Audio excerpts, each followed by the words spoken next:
ditong patnubay at gabay ng magulang ang kailangan. Maaaring may masiselang tema, lengguwahe, karahasan, sexual, horror o droga na hindi angkop sa mga bata.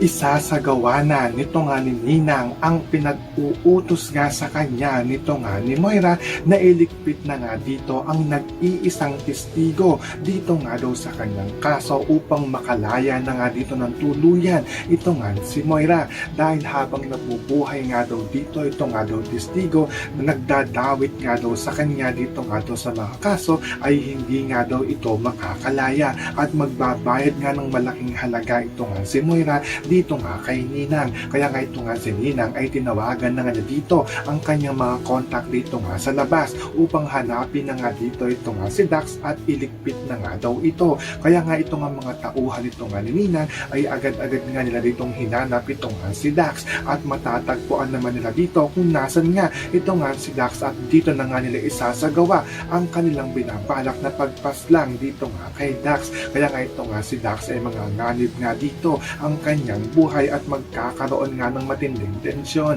So pakakaabangan nga natin dito ang pagligpit nito nga ni Ninang dito nga kay Dax. Yan ang ating mga pakakatutukan at pakakaabangan dito nga lang sa Abot Kamay na Pangarap.